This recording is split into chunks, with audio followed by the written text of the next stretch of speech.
Hey guys, so this is kind of what I was talking about for the let's talk about stuff. You can, respond to the video or via comments, but today is going to be for the Chaos Fire Raptor. Now, we're going to talk about basically just the model itself, not about Infernal Relic so much. Touch on that more on a different video. But let's talk about it when it comes to its basics.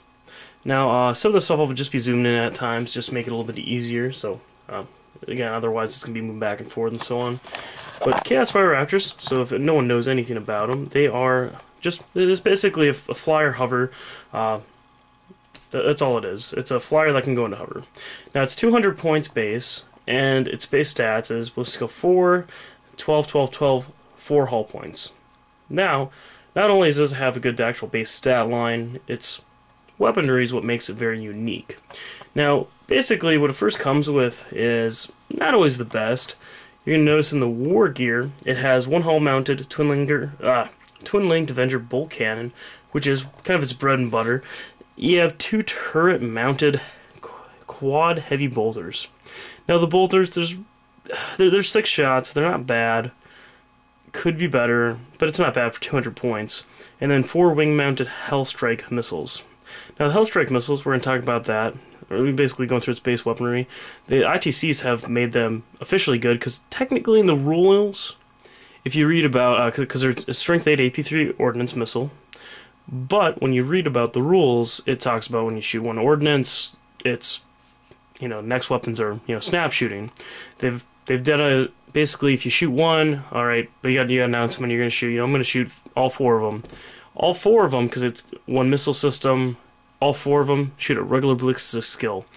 Now, again, the whole kind of loop around, shoot your bolt cannon first. Technically, you don't have to shoot your batteries first, but you can shoot your heavy bolters if you want to. There's no rules debate, and then you shoot your missiles.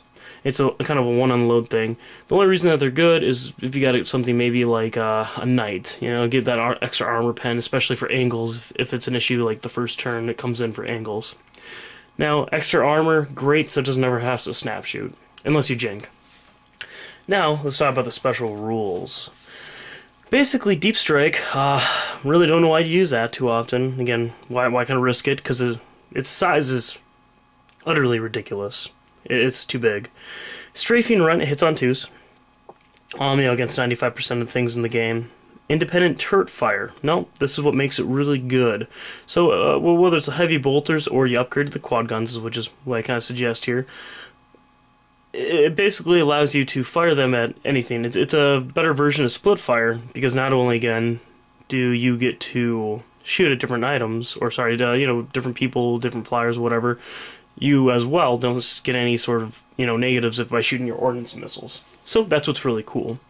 Again, you can, if anybody wants to freeze it, there's the rule. You can read it. Alright, now let's go back to this here. Now let's take a look at the upgrades. Position you a little bit.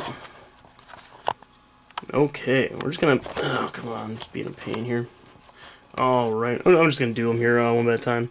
So, basically, it's Reaper autocannon batteries. That's 4 shots, twin-linked, just like the heavy bolters for twin-linked part. Anyways, 4 shots, strength 7, AP4.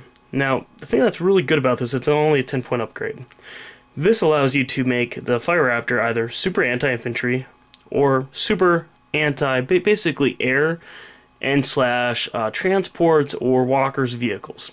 That's basically what you're going for here. Do you want more shots of, strength 5, or do you want a little bit less shots, strength 7? The big idea is that you can split your fire anywhere you want. That's the big deal here, because you gotta remember its main gun is strength 6, AP3. Now, with that being said, autocannons are just amazing. The 4 shots, again, that's the difference between the Reaper ones and like the Chaos Space Marine compared to regular Space Marine. Space Marines only have 2 shots. That's the big cool thing. Now with that, basically, some of these upgrades are pretty much pointless. Searchlights, if you really have a point or two, whatever. Otherwise, there's really no reason to ever take that. Dirge Caster, 5 points. As we're kind of talking about the size, I'm kind of pop one out here real quick. Now, you kind of see the size compared to a Rhino. Oh, sorry guys. The thing is huge. So, there are some advantages with that in comparison. So again, not a completely pointless upgrade. You can actually use it to your advantage.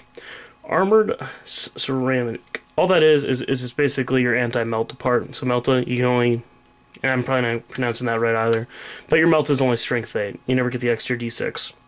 Warflame Gargoyles. Amazing. This is, again, going with its size. It is, alright, Tau defense line, if you're playing like an Assault Chaos Space Marine, you just got really good. Because, again, you can land, you can just be near them. Alright, guys, you don't get to, shoot me. That's all that does. Within 6 inches of the hull, they can't fire snapshots. And it's not snapshots, it's just Overwatch, but they can't do Overwatch, which is a big deal for some armies. And especially how the rules are getting a little bit jankier with that. Now, Demonic Possession, if it wasn't 15 points, it'd almost be acceptable, but it's, at best, it's kind of overly overpriced. Now, that's just basic options upgrades. Now, one of the things that's great about it is, so it comes with the Hellstrike missiles, again, Strength 8, AP3 Ordnance. The Ordnance is the big deal. It's, okay. But the cool thing is, for 15 points, you can take the Balefire Incendiary missiles. Now, what's cool about that, it's good for things like Cultist or Plague Bearers, something like that that's in cover, that they just go to cover for their 3-up. It's Strength 5, AP 6, but no real AP value, although it ignores cover, and it's a large blast, and that's all it is. One use, just like the other missiles, but the ignore cover is the big issue there. Not an issue, sorry, the big deal. Now, kind of with that being said, great 15-point upgrade. Not always needed. Again, are you making it more anti-infantry, or are you making it more anti, it's already going to be anti-infantry already, because it's main gun, but are you making it more anti-air? Alright, so with that kind of being said here, that's a great upgrade. That's almost worth it every time, but it's debatable at times. Especially with how popular Knights are, and how popular, being able to double out certain things, to not feel no pain. Especially with, like, the new Scarab Swarms, how that's working out. Potentially really nice there. So, Malefic Ammunition. This is one of the worst upgrades ever, except I've kind of come around to it a little bit. Now, if it's 50 points, you're going to notice, it's way too overpriced. But, if you're doing a really janky campaign, or if you're doing basically some point where I have extra points, if it was 35, like for the autocannons, it'd be good. But the idea is, you get your 6 shots from your main gun, 4 missiles, you take the heavy bolter upgrade, you just have shots that are just rending, or basically higher AP. You're going for, like, okay, I'm going to unload these into Terminators, they're going to get 1, maybe 2 5-up saves, because again, you're hitting on 2s. And then, 3 or 4, other saves. You're really going for potentials, all that is. So, with that, the heavy bolter is kind of cool. Again, now it's expensive. If you had the option to take, like, another heavy bolter or 2, that'd be kind of cool, but that's obviously not that option. So, basically, never worth it, especially on the autocannons, because Strength 7, rending's cool, super not needed. Just what it is, especially for that. Like, you're shooting ships, or you're shooting things where vehicles, you're not going to get anything for the rending. Now, basically, with that being said, that's its guns. It's a gun platform ship, and overall, it's going to make its points every time. Now, with the Infernal Relic roll, I'll make a little video kind of explain that a little bit later. But anyone that doesn't know it, it's basically, you get 1 for free every time. Alright, now for the second and third one, because again, just like anything else, you can have 3 of them in your army per heavy slot. You need 1 Warpsmith, Abaddon the Despoiler, or a Sorcerer to have another Infernal Relic. So that's like where the weird taxing comes in. It's like for 200 points, great, oh my god, this is amazing. Well, basically 210 is the best way to look at it almost every time. And that's at least how I run them. Great. Now, when it gets more expensive, guys, so like Abaddon, some people actually use him. He's okay. Well, maybe get into him one day. But in general, most people don't use Abaddon because he's expensive. A Sorcerer, you're probably going to get your second one, because again, how like summoning works now, your second one might not be that big of a tax, but your third one to ever run 3 Fire Raptors, basically at some point you're paying a big tax. Now, an example of that I'm going to use real quick is my one list. It's Chaos Space Marines Primary. I have 3 groups of spawns, Nurgle, 2 Sorcerers on bikes, level 3s, Power Fist, Melt the Bombs, Force Axe. And then I ally basically with dogs. Cornhound dogs, they have the Herald that gives them all hatred, and then pink horrors. Pretty good. Now with that, I'm not getting taxed for all the extra guys, or, you know, Infernal Relics, which, whether it's this, or I've actually been kind of going around to the Sicarns lately, because they give me a little bit more options for turn 1 especially. But the cool thing about that is, yeah, that's an army where you have an exception to it. So the way of looking at it, you know, is 1 for 200 points, amazing. Second one, some list it's going to work out. Third one, I have fun ever trying to most of the time fit that. So if it did not have the Infernal Relic rule, this would be an amazing unit. Although the Infernal Gorilla rule is basically, you're going to have one of them sometimes.